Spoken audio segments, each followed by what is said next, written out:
Assalamualaikum, welcome to my channel. Baik lagi sama aku Intan Aulia.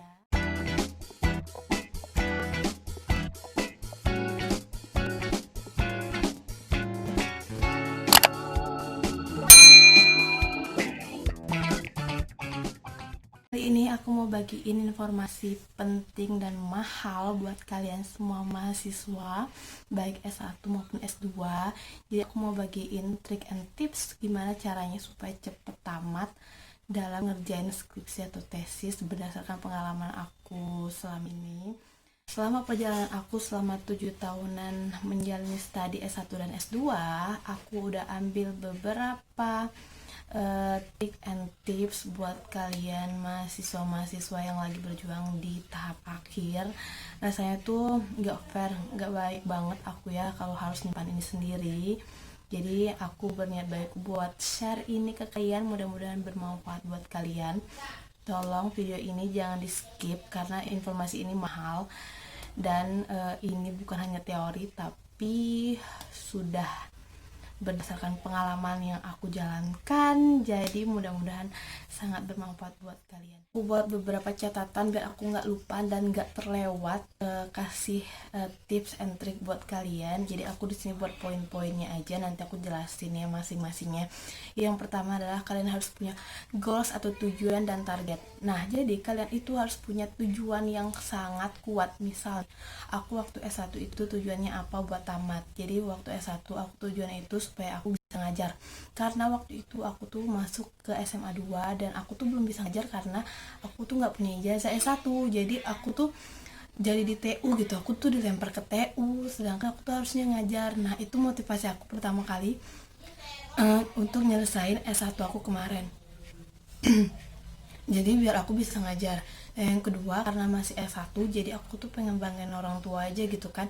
Kasihan juga orang tua aku tuh udah ngebiayain kuliah tapi belum bisa lihat anaknya sarjana. Nah, itu adalah goals paling kuat aku di S1. Nah, di S2 ini adalah goals paling kuat aku adalah aku tuh bisa cum laude.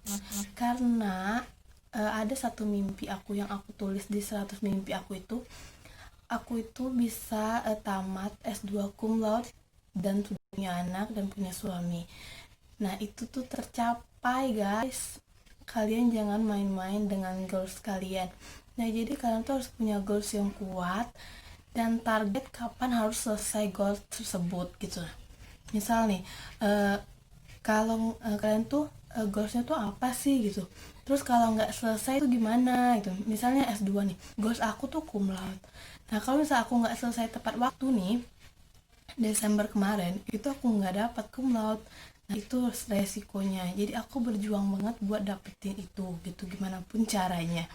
Oke, nah yang selanjutnya adalah kalian tuh tentuin target kapan selesainya. Misalnya tanggal segini, bulan segini. Kalian tuh harus punya target kapan selesainya gitu.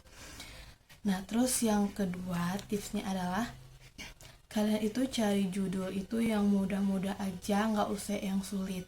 Kenapa aku bilang gitu? Karena penelitian yang bagus itu adalah penelitian yang selesai. Jadi kalian tuh nggak usah sok-sokan cari judul yang susah-susah atau yang nggak pernah orang pakai gitu. Kalian tuh lebih baik cari judul yang udah banyak orang pakai, terus kalian tuh modif aja sedikit ya kan. Misalkan pengaruh model A terhadap motivasi pada materi misalnya plantae de biologi ya. Nah, kalian bisa ganti jadi pengaruh model B pada motivasi siswa terhadap materi misalnya animalia. Kalian ganti-ganti aja gitu per variabel tuh kalian ganti aja, tapi tetap jalurnya itu sama dengan yang udah ada gitu. Kalian cari deh judul-judul yang memang referensinya itu banyak dan contohnya itu juga banyak gitu. Kalau perlu kalian itu cari judul yang udah pernah dipakai sama kakak tingkat kalian atau teman kalian yang udah tamat. Jadi kalau misalnya sewaktu-waktu kalian bingung, kalian bisa jadiin mereka tuh tutor atau kalian bisa tanya-tanya sama mereka gitu. Terus kalau pengembangan itu contohnya kayak pengembangan modul berbasis scientific misalnya gitu kan yang ada. Terus kalian ganti-ganti deh pengembangan modul berbasis misalnya inquiry atau berbasis apa gitu, atau kalian ganti materinya apa tapi tetap jalurnya tuh kayak gitu gitu. Nah kalian tuh tahu gimana bikin modulnya, gimana gambaran tuh kalian tahu. Jadi yang banyak contoh kalian bikin judul, jangan kalian tuh bikin judul yang contohnya tuh dikit terus payah lagi kan, jadi kalian tuh nanti mentok di tengah-tengah, duh ini gimana ya, kalian nggak ada tempat buat bertanya gitu. Nah kalau misalnya penelitian kalian tuh pengembangan, pastiin kalian tuh udah tahu gimana cara bikin produknya, jangan sampai kalian orang, karena itu tuh mubazir banget menurut aku. Jadi misalnya kalian bikin modul, kalian tuh tahu bentuk modul tuh kayak apa, terus bikinnya tuh gimana gitu. Nah terus kalau misalnya penelitian kalian tuh eksperimen, kalian tuh tahu nanti tuh bakal penelitiannya di mana biar mudah gitu kan. Jadi misalnya ada ortu kalian atau kalian yang sekolahnya di mana, terus kalian penelitian aja di situ, jadi bisa dipermudah gitu kan. Terus kalau PTK itu aku saranin yang udah bener-bener ngajar, jadi itu bisa juga meningkatkan karir kalian gunain penelitian PTK. Dan kalau murni, kalian pastiin tempat penelitian kalian itu kalian tahu, terus mudah aksesnya, terus sampel kalian tuh juga gampang diteliti gitu, jangan yang sulit-sulit deh menurut aku gitu, jangan dipersulit jika ada yang mudah. Yang ketiga adalah kalian harus dekat sama pembimbing. Yes, itu kuncinya biar kalian cepat tamat S1 atau S2, cepat namatin tesis atau skripsi kalian. Nah, kalian itu harus dekat sama pembimbing satu. Kenapa? Karena dengan tanda tangan beliau atau ACC beliau lah tesis atau skripsi kalian itu bisa berjalan, ya kan? Nah, kalau misalnya kalian udah deket sama pembimbing satu nih, nanti pembimbing dua itu bakalan ngikut-ngikut aja, biasanya kayak gitu. Karena misalnya nih kalau pembimbing satu kalian tuh profesor atau guru besar atau dekan, nah biasanya kalau misalnya pembimbing dua itu tingkat kedudukannya lebih rendah. Misalnya kalau misalnya pembimbing dua itu cuman dosen biasa aja atau sekretaris prodi, nah itu bakal ngikut-ngikut aja biasanya apa yang dikatakan dengan pembimbing satu kita gitu. Nah kalau misalnya kalian tuh punya pembimbing dua bertabrakan dengan pembimbing satu, sama-sama profesor, nah itu yang bahaya. Lebih baik itu dihindarin dari awal sebelum perang dunia kedua terjadi. Oke. Terus kenapa harus dekat sama pembimbing itu karena nilai saat ujian nanti, ujian proposal, ujian hasil, ujian sidang itu bobot paling besar itu ada di pembimbing satu. Nah jadi kunci banget buat kalian deket sama pembimbing satu biar tesis atau skripsi kalian itu berjalan mulus gitu. Pengalaman aku di S1 aku kemarin, aku bermasalah sama pembimbing satu dan itu pengaruh banget. Lama banget aku sama dia, ya ampun, pokoknya lama banget, setahun lebih itu buat nyelesain proposal aja. Itu karena aku bermasalah sama dia. Bermasalahnya bukan apa, karena miscommunication dan dia merasa aku terlalu mendesak atau gimana, jadi ya gitu deh, sampai ke sidang aku bermasalah sama dia, tapi udah minta maaf sekarang. Nah di S2 itu pembimbing aku tuh amat-amat baik, malaikat banget, jadi dipermudah sangat-sangat. Itu tuh bener-bener ngaruh banget menurut aku. Cara buat deket sama dosen pembimbing adalah yang pertama kalian harus tanyain teman senior yang deket atau yang kenal sama beliau, tanyain gimana sih watak beliau tuh gimana gitu, apakah begini apakah begitu, jadi kalian tuh bisa cari tahu kalian tuh deketnya tuh harus kayak gimana gitu. Misalkan ada dosen yang mau gitu kalau misalnya kita bawain sesuatu atau kita ke rumahnya atau kita berbaur sama dia selalu gitu kan. Nah ada yang kayak gitu, tapi ada juga yang anti banget kayak gitu. Jadi kalian harus paham watak dulu sebelum kalian mau deketin pembimbing kalian ini. Terus yang kedua, kalian itu harus sering-sering ketemu sama beliau. Kenapa aku bilang sering-sering ketemu? Soalnya kalau kalian sering-sering ketemu, beliau tuh akan kenal sama kalian. Nah kalau misalnya tak kenal kan tak sayang tuh, jadi kalian harus kenal dulu. Kalau kalian sering-sering ketemu tuh pasti beliau tuh akan ingat sama kalian gitu. Terus sesekali kalian tuh tawari bantuan, kalian lihat peluangnya. Misal nih kalau misalnya dia mau pulang dari kampus atau pulang dari mana ketemu, tapi dia tuh bingung mau dengan siapa, kalian tawarin bantuan deh buat ngantarin. Atau kalau misalnya dia itu bawa tas berat, kalian tuh tawarin, bu biar saya bawain aja tasnya, kayak gitu. Pokoknya tuh kayak cari-cari muka, nggak apa-apa lah ya cari-cari muka. Buat pembimbing satu itu penting banget buat kalian cari-cari muka, nggak apa-apa deh. Pokoknya yang penting kalian tuh bisa dipermudah sama beliau gitu. Yang keempat, kalian tuh selesain proposal kalian dari bab 1 sampai bab 3 langsung aja semuanya. Biar kalian tuh kalau ditanya sama pembimbing kalian bisa tahu gitu loh. Ini nih arah penelitiannya kemana, metodenya kayak apa gitu. Kalian tuh bisa jawab. Terus ini nih referensinya ada nggak sih gitu. Ini nih latar belakangnya kenapa kalian ambil ini tuh apa gitu. Kalian tuh bisa jawab gitu kalau kalian bikin dari bab 1 sampai bab 3. Cuma kalau kalian bikin dari bab 1 aja, nah nanti kalian ditanya metode penelitiannya gimana, kedepannya tuh gimana, nanti kalian bingung. Kami juga nggak tahu, bu, kami juga bingung, kami lagi mencari. Ya itu jadi malas dosen tuh biasanya kayak gitu. Jadi kita tuh ngeyakinin dosen tuh suka loh sama mahasiswa yang udah yakin sama penelitiannya tersebut. Jadi dia tuh nggak percaya lagi, jadi dia tuh cuma membimbing, mengarahkan gitu.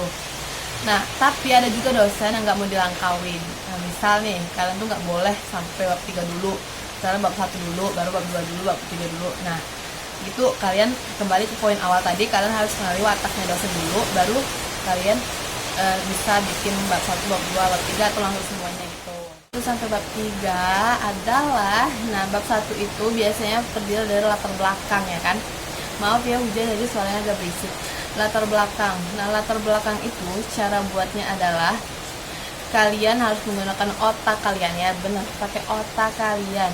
Kenapa aku belum pakai otak kalian? Karena itu tuh memang benar-benar keluar dari otak kalian. Nah, caranya adalah kalian banyak-banyak membaca jurnal atau referensi tesis atau skripsi yang sama atau sejalur atau setipe dengan penelitian yang mau kalian buat. Nah, minimal itu ada 5 atau 6-an jurnal atau skripsi atau tesis yang setipe dengan penelitian kalian yang kalian baca latar belakangnya. Nanti setelah kalian baca, kalian ambil poin-poinnya, kalian gabungin, terus kalian modif. Kalian modif itu boleh kalian tambahin, boleh kalian kurangin. Terus kalian bikin deh pakai kata-kata kalian sendiri. Nah, gitu cara bikin latar belakang. Nah, bikinnya itu dari awal per paragraf itu harus mengalir kayak air. Jadi dia tuh kayak segitiga terbalik. Jadi dari awal itu dia tuh secara umum dulu, nanti lama kelamaan sampai ke bawah itu spesifik. Nah gitu, jadi kayak ngerucut ke bawah gitu. Itu yang ada di latar belakang. Nah, di dalam latar belakang itu yang terpenting adalah kalian itu punya alasan kuat kenapa kalian mengambil penelitian tersebut. 5 itu paling mudah karena hanya menjawab tujuan penelitian kalian yang ada di bab 1. Kalian jawab, masukin deh ke bab 5, yaitu tujuan penelitian. Tujuan penelitian itu kalian jawab, kalian jadiin kesimpulan. 5, kalian bisa cari referensi buat bab 2 atau buat pembahasan itu di online, nggak mesti buku. Biasanya itu kampus-kampus lebih rekomendasiin jurnal dibandingkan buku. Jurnal bisa kalian dapetin di, nanti aku share di sini. Nanti aku bisa share di sini. Aku tuh kebanyakan ngambil dari perpus online. Biasanya aku ngambil perpus online atau Google Scholar atau dari situs-situs yang sejalan atau situs-situs yang ada di internet. Itu biasanya aku ngambil di situ. Itu tuh banyak banget dibandingkan buku. Nah, kalau misalnya nggak ada juga, kalian bisa cari di perpus prodi kalian, karena itu tuh lebih spesifik menurut aku dibanding kalian cari di perpus nasional atau perpus umum. Karena biasanya staf prodi itu bakal nyediain buku-buku yang merujuk pada penelitian-penelitian mahasiswanya gitu. Kalau misalnya nggak ada juga, kalian bisa cari di Gramedia buku-buku terbaru, tapi kalian nggak usah beli. Jadi kalian tuh foto aja yang kalian penting, terus kalian foto covernya, kalian foto tahun penerbitannya, itu doang yang kalian butuhin. Jadi kalian nggak usah beli. Terus kalau nggak ada juga, kalian tanyain dulu ke teman kalian, mana tahu ada teman-teman yang memiliki penelitian yang sama yang aku bilang tutor tadi. Nah, kalau misalnya nggak ada juga, kalian langsung tanya aja sama dosennya apakah ada referensi untuk penelitian tersebut gitu. Nah, kalian tuh jangan berhenti mengerjakan tesis. Kalau kalian tuh berhenti, kalian tuh kayak ngayuh sepeda deh. Kalau kalian berhenti ngayuh sepeda, kalian tuh harus punya energi lebih besar untuk mulainya kembali. Tapi kalau kalian tuh hanya sekedar istirahat tapi nggak berhenti, atau kalian mengayuh sepeda dengan pelan, kalian itu cuma membutuhkan sedikit energi untuk bisa mengayuh kembali, ya kan? Nah, jadi jangan pernah berhenti mengerjakan tesis atau skripsi kalian. Karena kalau udah berhenti, kalian tuh malas banget buat ngerjain balik. Sumpah malas banget, aku pernah ngalamin itu. Jadi kalian tuh jangan sampai berhenti total gitu. Apalagi kalian tuh cuti. Kalau kalian udah cuti tesis atau skripsi, sudah deh, kalian tuh nggak mikir lagi yang namanya skripsi sama tesis gitu, kecuali ada yang dorong dan dorongan itu kuat. Nah, terus kalian itu ingat terus deh yang namanya tesis atau skripsi kalian itu, dengan cara kalian itu tempelin aja itu di pintu, di dinding, di jendela, di mana aja, di meja rias kalian. Ingat tesis, ingat skripsi gitu, ingat deadline gitu, kayak gitu. Dulu aku kayak gitu supaya memotivasi aku. Nah, aku tulis juga di wallpaper HP aku gitu, biar aku tuh ingat terus gitu loh. Terus kalian tuh kejar terus bimbingannya, meskipun sulit atau dosen itu sulit ditemuin, tapi kalian tuh kejar terus. Nah, ada tipe dosen yang mau ditemuin terus menerus. Kalau misalnya tipe dosen kalian itu mau ditemuin terus menerus, kalian tuh abis bimbingan kalian tanyain kapan bisa bimbingan balik gitu, kapan bisa bimbingan kembali. Nah, tapi kalau misalnya ada tipe dosen yang udah netapin jadwal bimbingannya, jadi kalau itu kalian nggak perlu tanyain, karena akan misalnya seminggu sekali atau seminggu 2 kali gitu. Kalau misalnya dia free aja, kalian tanyain kapan dia bisa ditemuin kembali. Oh iya, jangan coba-coba maksain dosen buat bimbingan sama kalian kalau dia memang nggak bisa, karena itu tuh bikin dosen itu bebel banget sama kalian dan kesal sama kalian. Ujung-ujungnya dia nggak mau bimbingan sama kalian. Jadi ingat banget itu, karena itu aku pernah bermasalah sama pembimbing aku. Karena itu aku maksain dia buat bimbingan, padahal dia tuh nggak bisa waktu itu bimbingan dan udah netapin waktu bimbingannya sendiri. Tapi kalian harus memaksa, itu benar-benar kesalahan fatal menurut aku. Kalau misalkan ada kata-kata atau eh, omongan dari pembimbing kalian yang kalian tuh nggak tahu maksudnya apa, bingung, kalian tuh jangan enji-enji atau iya-iyain aja gitu, padahal kalian tuh nggak ngerti gitu. Nanti di luar baru kalian bingung, ini gimana ya, ini gimana ya. Lebih baik kalian tuh tanya langsung ke dosennya, Pak, ini nih maksudnya apa ya Pak, saya tuh nggak ngerti, maaf ya Pak. Kami bilang aja kayak gitu, daripada kalian di depan dia kayak pintar banget, taunya setelah itu kalian bingung sendiri, kan jadi pusing. Itu yang bikin lama sih sebenarnya. Nah, kalau misalkan kita tuh dari kejar deadline ya, misalnya bulan depan tuh harus selesai, kalau enggak kita DO. Nah, itu kita bisa pakai wajah melas, mohon-mohon deh sama dosen ya, dengan alasan yang logis dan alasan yang kuat. Kalian tuh bermohon sama dia, mohonnya tuh biasa aja, nggak usah mohon-mohon lebay. Maksudnya tuh, Pak, mohon deh Pak, kalau misalnya lewat ini saya tuh harus bayar UKT atau saya tuh di DO gitu, mohon dimudahkan, mohon di ACC, kayak gitu deh gitu. Intinya kalian tuh harus giat, yes, berjalan terus meskipun itu perlahan tapi tetap gitu, nggak boleh berhenti. Kalian tuh harus giat, semangat. Udah punya judul nih, kalian juga udah punya pembimbing, kalian juga udah buat bab 1, bab 2, bab 3.